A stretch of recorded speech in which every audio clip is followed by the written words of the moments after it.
sepemahamanku, Beb, aku belajar dari Kanjeng Nabi nih. Benar kan kalau jalankan tugasmu? Benar kan kalau aku salah? Siap. Sepemahamanku semua hadis Nabi itu tidak dikatakan serta-merta, tapi ketika ada pertanyaan baru kemudian dijawab. Kalau informasi penting nggak ada yang nanya, Kanjeng Nabi sampai gatel nih. Fulan, kamu tahu nggak soal ini? Tahukah Kamu? Iya. Sampai keluar kalimat nggak tahu. Kanjeng Nabi yang lebih tahu, baru keluar tuh kalimat. Saya benar-benar pegang itu.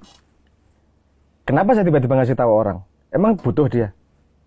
Kenapa saya mengumpulkan orang untuk mengajarkan something? Emang butuh dia? Tapi ketika itu tentang Tuhan kan tetap walaupun nggak ditanya harus kasih tahu. Pak. Kamu ngasih tahu, kalau orangnya nggak siap pun nggak akan masuk. Tapi kan kamu nggak punya sampel bahwa dia nggak siap, Bang. Maksudnya itu tebar jala aja.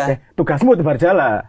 Semua orang kan punya peran masing-masing. Oke. Itu kalau aku rumus, ini dari interpolasi gini. Satu kelas, apakah pandainya sama? Tidak. Gurunya sama?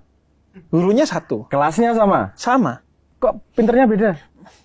Jadi ada yang mau belajar dan ada yang tidak mau belajar. Oke. Artinya, dan kamu nggak peduli dengan yang nggak mau belajar? Bukan nggak peduli, saya menghargai perjalanan dia sama Tuhan seperti apa. Oke, spiritual journey-nya sendiri. Sebenarnya journey-nya sendiri. Karena ketika ciri orang yang siap menerima ilmu, itu ketika dia bisa memformulasi pertanyaan. Kalau dia tidak bisa memformulasi pertanyaan, kamu kasih tahu kayak apa, dia nggak punya wadahnya untuk menampung ilmu tersebut. Itu pemahaman saya gitu. Sehingga perilaku Kanjeng Nabi, pemahaman saya seperti itu. Jadi yang saya lakukan adalah seperti instrumen. Kalau ditabuh harus berbunyi. Tapi kalau nggak ada yang harus berbunyi. Tapi kalau nggak ada yang genjreng, ya nggak bunyi. Nanti orang lari-lari. Dikira demit nanti. Ini diem kalau nggak ada yang nanya ya diem.